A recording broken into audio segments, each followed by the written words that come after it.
రాష్ట్రంలో కొత్త ప్రభుత్వం ఏర్పాటై ఏడాది కావస్తుంది. ప్రజలకు ఇచ్చిన హామీలు అమలు ఏమైందన్న ప్రశ్న ఎక్కడా వినిపించకూడదు. ముందు సంపాదించని లేకుంటే సంపాదించే మార్గం నాకు నేర్పించు, చెవులో చెప్పు, ఇమ్మీడియట్ గా ఇచ్చేస్తాను. ప్రజా వ్యతిరేక నిర్ణయాలపై రోడ్డు ఎక్కకూడదు. అరాచకాల అన్యాయాలపై ఎవ్వరూ గొంతు విప్పకూడదు. అందుకే ఈ ప్రభుత్వం ఒక అణచివేత ధోరణితో వ్యవహరిస్తుంది. రాష్ట్రంలో ఒక భయానక వాతావరణాన్ని సృష్టించే ప్రయత్నం చేస్తుంది. తీవ్ర అధికార దుర్వినియోగానికి పాల్పడుతుంది. రాజ్యాంగాన్ని, చట్టాన్ని, న్యాయ ప్రక్రియని అపహాస్యం చేస్తుంది. ప్రజాస్వామ్యాన్ని నిలువున ఖూనీ చేస్తుంది. అబద్ధాలను ఆరోపణలుగా మార్చి వాటిపై కేసులు పెట్టి వేధింపులకు పాల్పడటంలో చంద్రబాబు నాయుడు గారు ఎంతటి నిపుణుడో చెప్పడానికి కూటమి ప్రభుత్వం జోరుగా నడుపుతున్న లిక్కర్ కేస్ ఒక పర్ఫెక్ట్ ఉదాహరణ.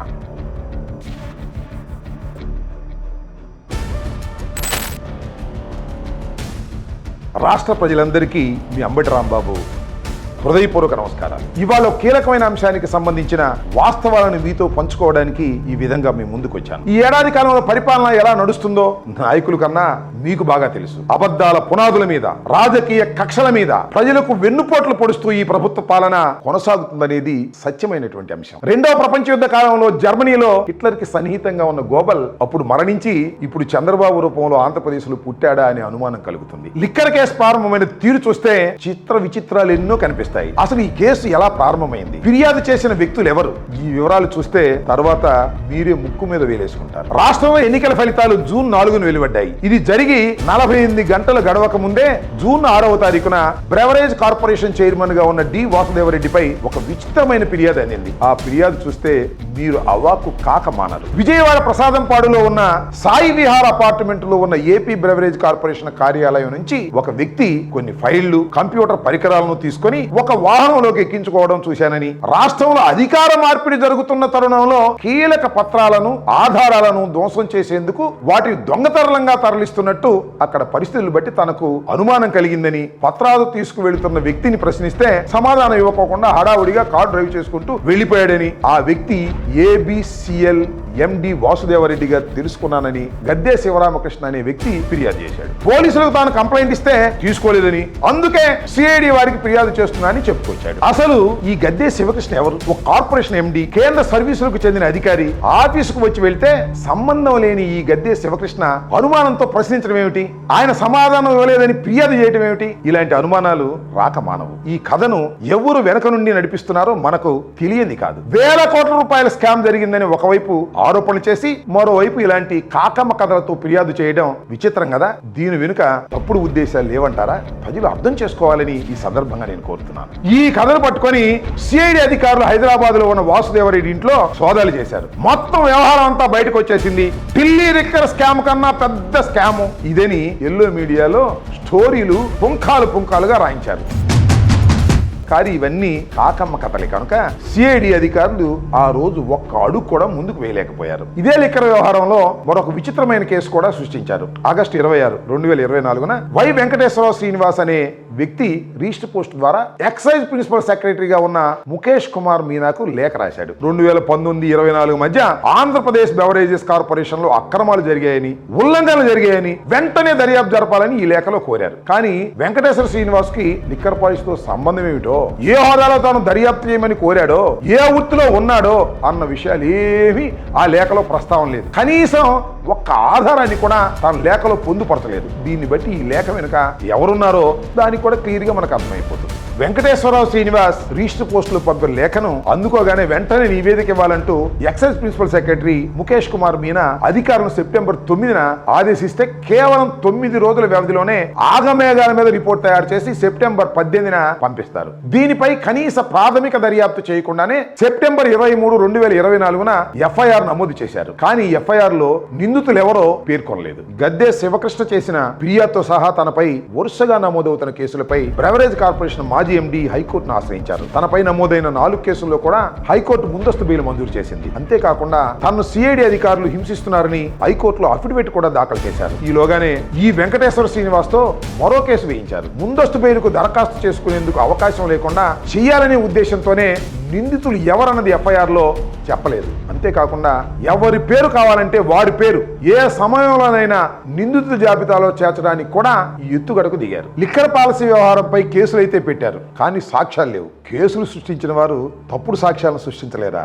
దీనికోసం సిట్ బృందం పోలీసులా కాకుండా పరిధి దాటి వ్యవహరించారు. నియమాలను, నిబంధనలను, రూల్స్ ని పూర్తిగా ఉల్లంఘించారు. ప్రభుత్వ పెద్దల ఆదేశాలతో సిఐడి అధికారులు ఏపీ బ్రెవరేజ్ కార్పొరేషన్ వాసుదేవరెడ్డితో సహా కార్పొరేషన్ లో ఉన్న మరికొంతమంది సిబ్బందిని అక్రమంగా నిర్బంధించి వారి మీద ఒత్తిడి తీసుకొచ్చారు, వేధించారు. అబద్ధపు వాంగ్మూలాలను నమోదు చేసే కుట్రలో భాగంగా బ్రెవరేజ్ కార్పొరేషన్ పూర్వ ఉద్యోగి సత్యప్రసాద్ ను సిఐడి అధికారులు వేధించి ఆయన నుంచి వాంగ్మూలం తీసుకున్నారు. సత్యప్రసాద్ ఎక్సైజ్ డిపార్ట్మెంట్ లో ఎక్కడో దిగువ స్థాయిలో ఉన్న ఉద్యోగి. సిఐడి అధికారులు రాసిచ్చిన సమాచారాన్నే యథావిధిగా తాను న్యాయమూర్తి ముందు చదివానని సన్నిహితుల దగ్గర సత్యప్రసాద్ వాపోయిన విషయాన్ని మనం ఇక్కడ గమనించాలి. సత్యప్రసాద్ తరహాలోనే AP beverage corporation DTP operator గా పనిచేస్తున్న అనూష అనే అవుట్ సోర్సింగ్ ఉద్యోగిని అక్రమంగా నిర్బంధించి బెదిరించి ఆమె చేత 164 సిఆర్పిసి కింద వాంగ్మూలం తీసుకున్నారు. తనకు కావలసిన పేర్లన్నీ ఆమెతో చెప్పించారు. 164 సిఆర్పిసి నిబంధనల ప్రకారం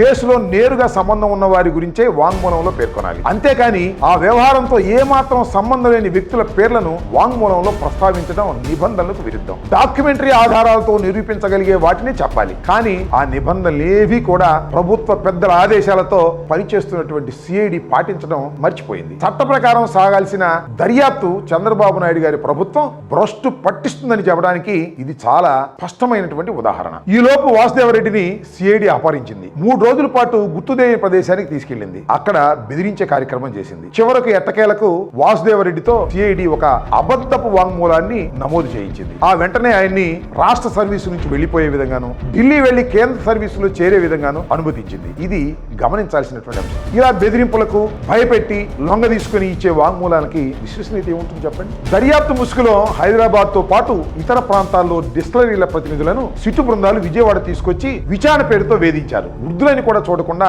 శాల్వాణి ఆల్కో గ్రూప్ ప్రైవేట్ లిమిటెడ్ డైరెక్టర్లు చంద్రారెడ్డి, ఠాకూర్, కాళీ మహేశ్వర్ సింగ్లను సిట్టు అధికారులు కొట్టి అసభ్య పదాలతో దూషించారు. దాంతో వారు న్యాయస్థానాన్ని ఆశ్రయించారు. వారిని ఇంటి వద్దే న్యాయవాదుల సమక్షంలో విచారించాలని న్యాయస్థానం ఆదేశించింది. అబద్ధపు వాంగ్మూలాల నమోదు కోసం సిట్టు పాల్పడుతున్న అరాచకాలకు ఈ ఉదంతం ఒక మచ్చు తునక మాత్రమే. తరువాత సిట్టు అధికారులు వైఎస్ఆర్సీపీ ప్రభుత్వ హయాంలో మద్యం విధానానికి నిమిత్తం లేని ఐటీ సలహాదారు రాజ్ కేసిరెడ్డి చుట్టూ దర్యాప్తును కేంద్రీకృతం చేశారు. ఏ మాత్రం సంబంధం లేని ఎంపీ మిథున్ రెడ్డి తదితరులను అక్రమ కేసులో ఇరికించడమే లక్ష్యంగా కుట్రలకు పాల్పడ్డారు. వైఎస్ఆర్సీపీకి రాజీనామా చేసిన విజయసాయిరెడ్డిని అందుకే తెరపైకి తెచ్చారు. 3.5 ఏళ్లు పదవీ కాలం ఉన్న రాజ్యసభలో కూటమికి ప్రయోజనం కలిగించేందుకే ఆయన తన ఎంపీ పదవికి రాజీనామా చేసిన విషయం అందరికీ తెలిసిందే. రాజ్ కసిరెడ్డి కేంద్ర బిందువుగా సిట్టు ఈ కేసును తీసుకువెళ్లడం కూడా కుట్రలో భాగమే. వైఎస్ఆర్సీపీ ప్రభుత్వంలో మద్యం విధానంతో అసలు రాజ్ కసిరెడ్డికి సంబంధం ఏంటి? ఐటీ విభాగానికి సేవలందించిన 4 సలహాదారుల్లో రాజ్ కేసిరెడ్డి ఒకరు. ఆయనకి పదవీ కాలాన్ని వైఎస్ఆర్సీపీ ప్రభుత్వం రెన్యూవల్ కూడా చేయలేదు. ఆయనకు బ్రెవరేజ్ కార్పొరేషన్ వ్యవహారంతో సంబంధాలు ఏమిటి? సంబంధాలు లేనే లేవు. నిజంగా ఆయనకు ప్రాధాన్యత ఇవ్వాలని భావిస్తే బ్రెవరేజ్ కార్పొరేషన్ చైర్మన్ గానే ఆయన నియమించేవాళ్ళు కదా.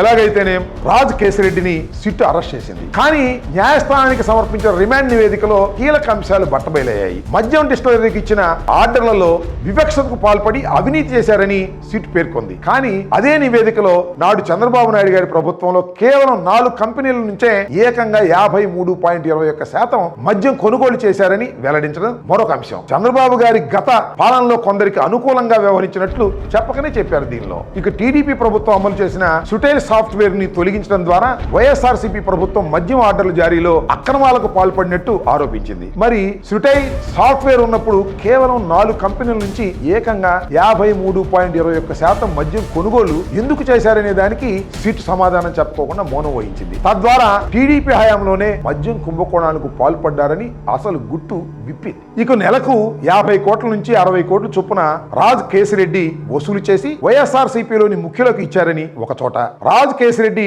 ఆ నిధులను దేశంలో వివిధ చోట్ల పెట్టుబడి పెట్టారని మరొక చోట చెప్పారు. ఇలా పరస్పర విరుద్ధంగా పేర్కొనడం ద్వారా సిట్ దర్యాప్తులో డొల్లతనం పూర్తిగా బయటపడింది. సంక్షేమ పథకాలు అమలు చేసేందుకు గాను రాష్ట్ర ప్రభుత్వానికి భారీ ఆదాయం వచ్చేలా, మరోవైపు వైఎస్ఆర్సీపీకి ఫండింగ్ వచ్చేలా మద్యం విధానాన్ని రూపొందించమని అప్పటి ముఖ్యమంత్రి వైఎస్ జగన్మోహన్ రెడ్డి గారు తనతో చెప్పినట్టుగా రాజ్ కసిరెడ్డి తెలిపారని ఆ నివేదికలో పేర్కొంది. కానీ వాస్తవం ఏమిటంటే రాజ్ కసిరెడ్డి ఇచ్చినట్టుగా చెబుతున్న వాంగ్మూలంపై సంతకం చేసేందుకు ఆయన నిరాకరించారు. ఈ విషయాన్ని సిట్టే స్వయంగా చెప్పడం విశేషం. మరి అలాంటప్పుడు ఇంకా కుంభకోణం ఎక్కడ? సిట్ అధికారులు వాసుదేవరెడ్డిని, సత్యప్రసాద్ని వేధించి నమోదు చేసిన అబద్ధపు వాంగ్మూలాలే ప్రాతిపదికగా రిమాండ్ నివేదిక రూపొందించినట్టుగా వైఎస్ఆర్సీపీ ఎంపీ మిథున్ రెడ్డితో పాటు అప్పటి ఉన్నతాధికారులను ఈ అక్రమ కేసులో ఇరికించేందుకు చంద్రబాబు ప్రభుత్వం పక్కా పన్నాగానికి తెగబడినట్టుగా ఇక్కడ వెల్లడవుతుంది. మరొక విశేషం ఏమిటంటే లిక్కర్ వ్యవహారంలో అరెస్ట్ అయిన రాజ్ కసిరెడ్డితో సహా సజ్జల శ్రీధర్ రెడ్డి, చాణుక్య వీళ్ళెవ్వరూ కూడా పోలీసులు రాసిచ్చిన నేరాంగీకార పత్రం మీద సంతకాలు చేయలేదు. ఇలాంటి నిందితులు సంతకాలు చేయని పోలీసులు తమంతట తాముగా రాసుకున్న నేరాంగీకార పత్రాలను లీకుల రూపంలో సానుకూల మీడియా సంస్థల్లో కథనాలు రాయిస్తున్నారు. చివరకు తమకు సంబంధించిన వ్యక్తులనే మధ్యవర్తులుగా సిట్ పత్రాల్లో పేర్కొంది. ఇలాంటి వాటికి విలువ లేదనేది సుస్పష్టం. ఇది ఈ ఎపిసోడ్. ఇక రెండో ఎపిసోడ్లో మరికొన్ని కీలకమైన అంశాలతో కలుద్దాం. నమస్తే.